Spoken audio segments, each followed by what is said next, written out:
Hello friends, welcome back to my channel. ಹೇಗಿದ್ದೀರಾ ಎಲ್ಲರೂ? ಎಲ್ರಿಗೂ ಕೂಡ ಹ್ಯಾಪಿ ಶಿವರಾತ್ರಿ.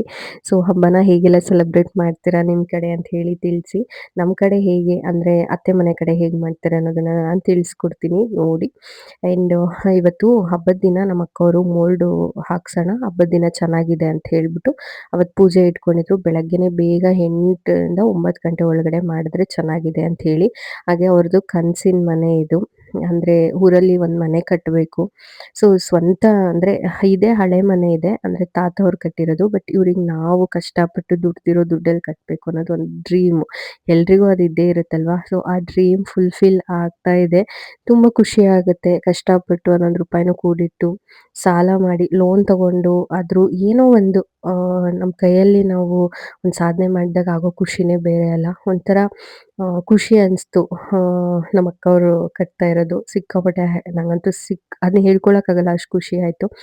ಸೊ ಪೂಜೆ ಎಲ್ಲ ತುಂಬ ಚೆನ್ನಾಗಾಯಿತು. ಪಾಪು ಹತ್ರ ಎಷ್ಟು ಟ್ರೈ ಮಾಡಿದ್ರು, ಅವಳು ಏನು ಮಾಡಿದ್ರೂ ಸಪೋರ್ಟೇ ಮಾಡಲಿಲ್ಲ. ಅವಳ ಮುಖ ಕೂಡ ತೊಳೆದಿಲ್ಲ, ಹಾಗೆ ಕರ್ಕೊಂಡು ಬಂದೆ ನಾನು. ಬೆಳಗ್ಗೆ ತಿಂಡಿ ಮತ್ತು ಊಟವೆಲ್ಲ ಮಾಡಿಸಿದ್ರು. ಅಕ್ಕಂಗೆ ಸ್ವೀಟ್ ಊಟ ಹಾಕಬೇಕು ಅನ್ನೋದು ಆಸೆ ಇತ್ತು. ಸರಿ ಆಯಿತು ಅಂದ್ಬಿಟ್ಟು ಸ್ವೀಟ್ ಕೂಡ ಮಧ್ಯಾಹ್ನಕ್ಕೆ ಎಲ್ಲ ಮಾಡಿಸಿದ್ರು. ಬಟ್ ನಮಗೆ ಬರೋಕ್ಕಾಗಲಿಲ್ಲ, ಅಷ್ಟು ಹಠ ಮಾಡ್ತಾಯಿದ್ಲು ನನ್ನ ಮಗಳು. ಸರಿ ಬಿಡು ಆಯಿತು, ಬೇಡ ಅಂತ ಹೇಳಿ ಸುಮ್ಮನಾದ್ವಿ. ಸೊ ಹಬ್ಬ ಅಂತೂನು ತುಂಬ ಸಿಂಪಲ್ಲಾಗಿ ನಾವು ಮನೇಲಿ ಪೂಜೆ ಮಾಡ್ತಿದ್ವಿ. ಬಟ್ ಅತ್ತೆ ಮನೆ ಕಡೆ ಎಲ್ಲನೂ ಸ್ವಲ್ಪ ಅಂದರೆ ಡಿಫ್ರೆಂಟ್ ಇರುತ್ತೆ. ತೋರಿಸ್ತೀನಿ ನೋಡಿ ಹೇಗಿರುತ್ತೆ ಅಂತ ಹೇಳಿ. ಈ ವಿಡಿಯೋನ ಎಂಡ್ ತನಕ ನೋಡಿ ಗೊತ್ತಾಗುತ್ತೆ. ಹಾಗೆ ಒಂದೊಂದು ಕಡೆ ಒಂದೊಂದು ಥರ ಮಾಡ್ತಾರೆ, ನಾವು ಅದನ್ನು ಜಡ್ಜ್ ಮಾಡೋಕ್ಕಾಗಲ್ಲ. ಬಿಕಾಸ್ ಅವ್ರವ್ರ ಆಚರಣೆ ಅವ್ರಿಗೆ ದೊಡ್ಡದು. ಹಾಗೆ ನಾನು ತಿಳ್ಕೊಂಬಂದಿರೋದು ನನಗೇನು ಅನಿಸುತ್ತೆ ಅಂತ ಅಂದರೆ, ಹೇಗಾದರೂ ಮಾಡಿ ಮನಸ್ಸಿನ ಪೂಜೆ ಮಾಡಿದ್ರೇ ಶ್ರೇಷ್ಠ ಅನ್ನೋದು ನನ್ನ ಭಾವನೆ. ಮನೆ ನಂಗಿದು ಹೊಸ ಮನೆ ಕಟ್ತಾ ಇರೋದಕ್ಕಿಂತ ನನಗೆ ಹಳೆ ಮನೆನೇ ತುಂಬ ಇಷ್ಟ. ಅಷ್ಟೂ ಇಷ್ಟ ಆಗುತ್ತೆ ಬರಲ್ಲ ಅದು ನನಗೆ ಈ ಮನೆ. ಬಿಚ್ಚಕ್ಕೆ, ಅನ್ನ ಅದಕ್ಕೋಸ್ಕರ ಹೊಡಿತಾರೆ ನಾನು ಅಷ್ಟೇ ತೋರಿಸ್ತಾ ಹಿಂಗೆ. ಇದ್ದೆ ಅಷ್ಟೇನೆ ಮನೇನ.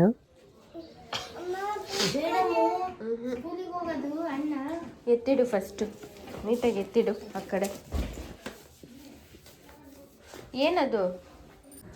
ಹುಡುಕ್ತಾ ಇದ್ದಾಳೆ ಅಣ್ಣ ಎಲ್ಲೋದ ಅಣ್ಣ ಎಲ್ಲೋದ ಅಂತ ಹೇಳಿ. ಇವ್ನು ಇನ್ನೂ ಎದ್ದಿರ್ಲಿಲ್ವಲ್ಲ. ಬಟ್ ಆಟ ಆಡ್ತಿದ್ಲು ಹೆಂಗೋ. ಅವಳು ಸ್ವಲ್ಪ ಆ್ಯಕ್ಟಿವ್ ಆದ್ಲು, ಟೈಮ್ ಆಗ್ತಾ ಆಗ್ತಾ ಆ್ಯಕ್ಟಿವ್ ಆದ್ಲು. ನಾವು ಕೂಡ ತಿಂಡಿ ತಿಂದ್ಕೊಂಡು ಒಂದು ಸ್ವಲ್ಪ ತಿದ್ಬಿಟ್ಟು ಮನೆಗೆ ಹೊರಟ್ವಿ. ಯಾಕಂದರೆ ಸಂಜೆ ಊರಿಗೆ ಬೇರೆ ಹೋಗಬೇಕು.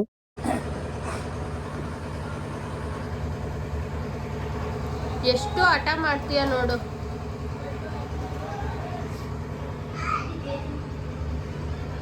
ನಾವು ಮೇಲೆ ಹೋಗಿದ್ವಿ ಚಿನ್ನಿ ಪೂಜೆ ಮಾಡೋದಕ್ಕೆ.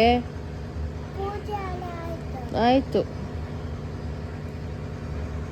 ಪೂಜೆ ಎಲ್ಲ ಚೆನ್ನಾಗಾಯಿತು. ಪೂಜೆ ಮುಗ್ದ ಆದಮೇಲೆ ಎಲ್ರದ್ದು ತಿಂಡಿ ಆದಮೇಲೆ ಎದ್ದ.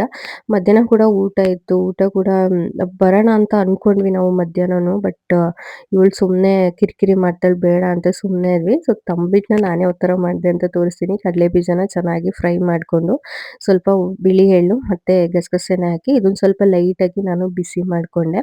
ಅದಾದಮೇಲೆ ಅಕ್ಕಿ ಹಿಟ್ಟಿರಲಿಲ್ಲ, ಸೊ ಹಾಗಾಗಿ ಅಕ್ಕಿನ ಈ ಥರ ಚೆನ್ನಾಗಿ ಕಲರ್ ಚೇಂಜ್ ಆಗೋವರೆಗೂ ಹುರ್ಕೊಂಡು ಅಕ್ಕಿ ಫ್ರೈ ಮಾಡಿ ಅಂದರೆ ಬಿಸಿ ಮಾಡಿರೋ ಅಕ್ಕಿ, ಕಡಲೆ ಮತ್ತು ಏಲಕ್ಕಿನ ಹಾಕಿ ಚೆನ್ನಾಗಿ ಇದನ್ನು ಪೌಡ್ರ್ ಮಾಡ್ಕೊತೀನಿ. ಅಂದರೆ ತರ್ತರಿ ಇದ್ದರೂ ಅಷ್ಟು ಚೆನ್ನಾಗಿರಲ್ಲ. ಫುಲ್ ನೈಸು ಪೌಡ್ರ್ ಮಾಡ್ಕೊಂಡಿದ್ದೀನಿ. ಇದಕ್ಕೆ ನಾನು ಎಳ್ಳು ಮತ್ತು ಗಸಗಸೆಯನ್ನು ಹಾಕಿ ಸೊ ಮಿಕ್ಸಿಗೆ ಮತ್ತು ಕಡಲೆ ಬೀಜನ ಏನು ಹುರಿದಿಟ್ಕೊಂಡಿದ್ನಲ್ವ ಅದನ್ನು ಪೌಡ್ರ್ ಮಾಡ್ಕೊಂಡು ಅದನ್ನು ಕೂಡ ಸ್ವಲ್ಪ ಹಾಕಿದೆ. ಜಾಸ್ತಿ ಇದ್ರೂ ಚೆನ್ನಾಗಿರುತ್ತೆ. ಕಡಲೆಗಿಂತ ಕಡಲೆ ಬೀಜನೇ ನನಗಿಷ್ಟ ಆಗುತ್ತೆ. ಮತ್ತು ಕೊಬ್ಬರಿ ತುರಿಯೋಕ್ಕಾಗಲ್ಲ ಅಂದ್ಬಿಟ್ಟು ಮಿಕ್ಸಿಗೆ ಹಾಕ್ಬಿಟ್ಟಿದ್ದೆ ನಾನು. ಸೊ ಬೆಲ್ಲನ ಬಿಸಿ ಮಾಡೋಕ್ಕಿಟ್ಟಿದ್ದೆ. ತುಂಬ ಇದು ಪಾಕ ಮಾಡ್ಕೊಳ್ಳಿಲ್ಲ ನಾನು. ಜಸ್ಟ್ ಈ ಒಂದೆಳೆ ಪಾಕ ಥರ ಅಷ್ಟೇ ನಾನು ಮಾಡ್ಕೊಂಡಿದ್ದು. ತೀರಾ ಗಟ್ಟಿ ಆದರೆ ತಿನ್ನೋಕ್ಕಾಗಲ್ಲ ಅಂಥೇಳಿ ಹಿಂಗೆ ಮಾಡಿಕೊಂಡೆ. ಅದಾದಮೇಲೆ ಲೈಟಾಗಿ ಹಾಗೇನೆ ಕಡಲೆ ಬೀಜ ಮತ್ತು ಕಡಲೆನ ಹಾಕಿದೆ. ಮಧ್ಯೆ ಮಧ್ಯೆ ಸಿಕ್ಕಿದ್ರೆ ಚೆನ್ನಾಗಿರುತ್ತಲ್ಲ ಅಂತ ಹೇಳ್ಬಿಟ್ಟು. ಸೊ ಈಗ ಏನು ಪಾಕ ರೆಡಿಯಾಗಿರುತ್ತೆ ಅದನ್ನು ಹಾಕಿ ಚೆನ್ನಾಗಿ ಮಿಕ್ಸ್ ಮಾಡ್ತಾಯಿದ್ದೆ. ತುಂಬ ಚೆನ್ನಾಗಿ ಬಂದಿತ್ತು. ನಾನು ಆ್ಯಕ್ಚುಲಿ ನೆಕ್ಸ್ಟ್ ಟೈಮಿಂದ ಇನ್ನೂ ಕೂಡ ಮಾಡ್ಬೋದು ಅಂತ ಅನ್ನಿಸ್ತು. ಬಟ್ ನಮಗೆ ನಮ್ಮ ಪಕ್ಕದ ಮನೆಯಲ್ಲಿ ಕೊಡ್ತಾಯಿದ್ರು ಅಂದ್ನಲ್ಲ, ಅದು ಕಲ್ಲು ತೊಗೊಂಡು ಕುಟ್ಟಬೇಕಿತ್ತು ಗೊತ್ತಾ, ಆ ರೇಂಜಿಗೆ ಅಂದರೆ ತಂಬಿಟ್ಟನ್ನ ಮಾಡ್ತಾಯಿದ್ರು. ಬಟ್ ಸಕ್ಕತ್ತಾಗಿರ್ತಾಯಿತ್ತು. ಒಂಥರ ನೆನೆಸ್ಕೊಂಡಾಗ ಖುಷಿ ಆಗುತ್ತೆ. ಊರಲ್ಲಿದ್ದಾಗ ಎಷ್ಟು ಚೆನ್ನಾಗಿತ್ತಲ್ಲ ಅಂಥೇಳಿ. ತುಂಬ ವರ್ಷನೂ ಏನು ನಾವು ಊರಲ್ಲಿರಲಿಲ್ಲ. ಬಟ್ ಇದ್ದಿದ್ದಷ್ಟು ದಿನನೂ ನನಗಂತೂ ತುಂಬನೇ ಒಂಥರ ಮೆಮೊರೀಸ್ ಇದೆ ಅಲ್ಲಿ. ಯಾಕಂದರೆ ಅಜ್ಜಿ ಜೊತೆ ಇದ್ದಿದ್ದು. ಅಜ್ಜಿ ಇದ್ದಾಗ ಹಬ್ಬ ಹೆಂಗೆಲ್ಲ ಸೆಲೆಬ್ರೇಟ್ ಮಾಡ್ತಾ ಇದ್ವಿ ಅವಾಗ. ಅದೆಲ್ಲ ನೆನ್ಸ್ಕೊಂಡಾಗ ಏನೋ ಒಂಥರ ಬೇಜಾರಾಗುತ್ತೆ. ಸೊ ನಮ್ಮ ಅಜ್ಜಿನಂತೂ ನಾವು ತುಂಬಾನೇ ಮಿಸ್ ಮಾಡ್ಕೋತಾ ಇದ್ದೀವಿ. ಯಾಕಂದ್ರೆ ಒಂಥರ ಬೆಸ್ಟ್ ಫ್ರೆಂಡ್ ಥರ. ಆಮ್, ಗೊತ್ತಿಲ್ಲ ಆ ಫೀಲಿಂಗ್ ಮತ್ತೆ ಯಾರು ಕೊಡಕ್ ಸಾಧ್ಯನೇ ಇಲ್ಲ. ಮನೇಲೆಲ್ಲ ಪೂಜೆ ಮುಗಿಸ್ಕೊಂಡು ನಾವು ಊರಿಗೆ ಬಂದ್ವಿ. ಊರಲ್ಲಂತೂ ತುಂಬಾ ಚೆನ್ನಾಗಿ ಅಂದ್ರೆ ಸೆಲೆಬ್ರೇಟ್ ಮಾಡಿದ್ದಾರೆ ಹಬ್ಬನ. ಲೈಟಿಂಗ್ಸ್ ಎಲ್ಲ ಹಾಕಿದ್ರು. ಇದು ದೇವಸ್ಥಾನಕ್ಕೆಲ್ಲನೂ ಭಜನೆಗೆಲ್ಲ ರೆಡಿ ಮಾಡ್ಕೊತಾ ಇದ್ರು. ಫಸ್ಟು ದೇವಸ್ಥಾನಕ್ಕೆ ಹೋಗೋದು ಬೇಡ, ಮನೆಗೆ ಹೋಗ್ಬಿಡೋಣ ಅಂತ ಹೇಳಿ ಮನೆಗೆ ಬಂದ್ವಿ. ಇದು ಊರಲ್ಲಿ ನಮ್ದು ದೇವ್ರ ಮನೆ ಹೀಗಿದೆ ನೋಡಿ. ನಂಗಂತೂ ಏನ್ ಗೊತ್ತಾ ಬೆಸ್ಟ್ ಪಾರ್ಟು ನನಗಿಷ್ಟ ಆಗೋದಂದ್ರೆ ಅತ್ತೆ ಮನೇಲಿ ನಂಗೆ ದೇವ್ರ ಮನೆನೇ. ಅದೇನೋ ಗೊತ್ತಿಲ್ಲ ನಂಗೆ ಸಿಕ್ಕಾಪಟ್ಟೆ ಇಷ್ಟ ಆಗುತ್ತೆ. ಒಂಥರ ಸ್ಪೇಷಿಯಸ್ ಆಗಿದೆ, ದೊಡ್ಡದಾಗಿದೆ. ಇವಾಗ ನಮ್ಮ ಮನೇಲಿ ನೋಡಿದಂಗೆ ಚಿಕ್ಕದಿದೆ ದೇವ್ರ ಮನೆ. ಬಟ್ ಇಲ್ಲಿ ನನ್ಗೊಂಥರ ಖುಷಿ ಅನ್ಸುತ್ತೆ. ನನಗೆ ಆ್ಯಕ್ಚುಲಿ ದೇವ್ರಿಗೆ ಅಲಂಕಾರ ಮಾಡೋದಂದ್ರೆ ಸಖತ್ ಇಷ್ಟ. ಬಟ್ ಏನ್ ಮಾಡೋದು ದೇವ್ರ ಮನೆ ಚಿಕ್ಕದಿದೆ. ಸೊ ನನಗೆ ಮಾಡಕ್ಕಾಗಲ್ಲ. ಬಟ್ ಇಲ್ಲಿ ನನಗೆ ಒಂಥರ ಖುಷಿ ಅನ್ಸುತ್ತೆ. ಹಂಗಾಗಿ ವಿಡಿಯೋ ಮಾಡ್ಕೊಂಡೆ. ಇನ್ನು ಈಶ್ವರಂದು ಬೆಳ್ಳಿದು ಅಂದ್ರೆ ಇದಿದೆ ಮುಖವಾಡ ಥರದ್ದು. ಬಟ್ ಅದಿವಾಗ ದೇವಸ್ಥಾನದಲ್ಲಿ ಇರುತ್ತೆ. ಯಾಕಂದ್ರೆ ಪೂಜೆ ಟೈಮಲ್ಲಿ ದೇವಸ್ಥಾನಕ್ಕೆ ಕೊಡ್ತೀವಿ. ಸೊ ದೇವಸ್ಥಾನದಲ್ಲಿ ಇರುತ್ತೆ ಅದು. ಆ್ಯಂಡ್ ಅತ್ತೆ ಆಲ್ಮೋಸ್ಟ್ ಎಲ್ಲ ಹಣ್ಣೆಲ್ಲ ಕಟ್ ಮಾಡಿಟ್ಟಿದ್ರು. ನೈಟು ಊಟ ಮಾಡೋದಿಲ್ಲ ಇಲ್ಲಿ. ಅಂದ್ರೆ ಉಪವಾಸ ಬರೀ ಹಣ್ಣು ಮತ್ತೆ ಕೋಸಂಬರಿಗೂ ಈರುಳ್ಳಿ ಏನು ಹಾಕಲ್ಲ. ಹುಳಿ ಮತ್ತೆ ಉಪ್ಪು ಹಾಕ್ಬಿಟ್ಟು ಸೊ ಮಾಡೋದಷ್ಟೇ. ಸ್ವಲ್ಪ ಪೆಪ್ಪರ್ ಹಾಕಿ ಮಾಡ್ತಾರಷ್ಟೇ. ಇದು ಮಡಿಕೇಲಿ ಇದನ್ನ ಏನಂತ ಹೇಳ್ತಾರೆ ಇದು ಪಾಕ ರೆಡಿ ಮಾಡಿದ್ರು. ಸೊ ನನಗೆ ಒಂಥರ ಚೆನ್ನಾಗಿ ಅನಿಸ್ತು. ಮಡಿಕೇಲಿ ಎಷ್ಟು ಖುಷಿ ಆಯಿತು ಗೊತ್ತಾ ಅದು ನೋಡಿ. ಬಟ್ ನಾನೇನು ಕುಡಿಲಿಲ್ಲ. ಬಟ್ ನೋಡಿ ನನಗೆ ಖುಷಿ ಆಯಿತು. ಹಾಗೆ ಎಲ್ಲನೂ ರೆಡಿ ಅಂದರೆ ಅತ್ತೆ ಆಲ್ರೆಡಿ ಎಲ್ಲ ಕಟ್ ಮಾಡಿ ರೆಡಿ ಮಾಡಿ ಇಟ್ಟಿದ್ರು. ನಾನು ಸುಮ್ಮನೆ ಒಂದು ಟಚ್ ಅಪ್ ಥರ ಕೊಟ್ಟಿದ್ದಷ್ಟೇನೆ. ಅಂದರೆ ಅವ್ರಿಗೂ ಸ್ವಲ್ಪ ಹೆಲ್ಪ್ ಆಗುತ್ತೆ ಅಂತ ಹೇಳಿ. ನಾವು ಬೆಳಗ್ಗೆನೇ ಬರೋಕ್ಕಾಗಲಿಲ್ಲ. ಅಂದರೆ ಬೆಳಗ್ಗೆ ಏನೂ ಇರೋದು ಇಲ್ಲ. ಸೊ ಅದಕ್ಕೇನೆ ಸಂಜೆ ಹೋಗ್ಬಿಡೋಣ, ಬೆಳಗ್ಗೆ ಬೇರೆ ಅಕ್ಕನ ಮನೇಲಿ ಪೂಜೆ ಇತ್ತಂತ ಹೇಳಿ ಸೊ ಸಂಜೆ ಹೋಗಿದ್ದು. ಹಾಗೆ ಎಳ್ಳು ಇದು ಇದು ಬ್ಲ್ಯಾಕ್ ಎಳ್ಳು ಬರುತ್ತೆ ನೋಡಿ ಅದ್ರದ್ದು ಸ್ವೀಟ್ ಥರ ಮಾಡಿದರು. ಮತ್ತು ವೈಟ್ ಎಳ್ಳು ಅಥವಾ ಅಕ್ಕಿ ಹಿಟ್ಟಿಂದೇನೋ ಗೊತ್ತಿಲ್ಲ ಅದನ್ನು ಮಾಡಿದರು.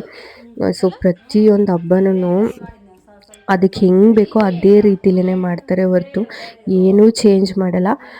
ಸೊ ಒಂಥರ ಅಂದರೆ ಹೆಂಗೆ ಅಂದರೆ ಖುಷಿ ಆಗುತ್ತೆ ಊರಿಗೆ ಹೋದಾಗ. ನಾವು ಹೋಗೋದೇ ಕಮ್ಮಿ ಟೈಮ್ ಆದರೂ, ಇರೋದಲ್ಲಿ ಕಮ್ಮಿ ಟೈಮ್ ಆದ್ರೂ ಅಲ್ಲಿ ಇರೋ ಅಷ್ಟೊತ್ತು ಏನೋ ಒಂಥರ ಚೆನ್ನಾಗಿ ಏನಕ್ಕೆ ಅನಿಸುತ್ತೆ ಅಂತ ಅಂದರೆ ಮಕ್ಕಳಿಗೆ ಒಂಥರ ಫ್ರೀಡಮ್ ಸಿಕ್ಕಂಗಾಗುತ್ತೆ. ಸೊ ಮನೆ ಕೂಡ ದೊಡ್ಡದಾಗಿದೆ. ಅವ್ರಿಗೆ ಆಟ ಆಡೋದಕ್ಕೆ ಚೆನ್ನಾಗಿರುತ್ತೆ. ಹಾಗೆ ಹೊರಗಡೆನೂ ಅಷ್ಟೇ ಈ ಟ್ಯಾಕ್ಟ್ರಿ ಮತ್ತು ಹಸುಗಳೆಲ್ಲ ಇರುತ್ತೆ. ಸೊ ಅವ್ರಿಗೊಂಥರ ಖುಷಿ ಅನಿಸುತ್ತೆ ಆಡೋದಕ್ಕೆ. ಅವರು ನೋಡಿದಾಗ ಒಂಥರ ಅಂದರೆ ಎಷ್ಟು ಫ್ರೀಯಾಗಿ ಆಟ ಆಡ್ತಾರೆ. ನಾವು ಒಂಥರ ಒಳಗೆ ಗುಂಪು ಹಾಕ್ಕೊಂಡು ಅವ್ರನ್ನ ಕೂಡಾಕೊಂಡ್ಬಿಟ್ಟಿದ್ದೀವೇನೋ ಮನೆ ಒಳಗಡೆ ಅಂತ ಅನಿಸುತ್ತೆ. ನನ್ನ ಮಗಳಿಗೆ ಇಲ್ಲಿಗೆ ಹೋದಾಗ ಎಷ್ಟು ಅವಳು ಅಂದರೆ ಎಲ್ಲಿಗೋದ್ರೂ ಅಷ್ಟೇನೆ. ಅದರಲ್ಲೂ ಹಳ್ಳಿ ಕಡೆ ಕರ್ಕೊಂಡೋದ್ರೆ ಸಿಕ್ಕಾಪಟ್ಟೆ ಇಷ್ಟ ಆಗುತ್ತೆ. ಏನೋ ಒಂಥರ ಖುಷಿ ಪಡ್ತಾರೆ. ಹಾಗೆ ಅಚ್ಚುನು ಕೂಡ ಎಲ್ಲೂ ಹೋಗಲ್ಲಲ್ವಾ.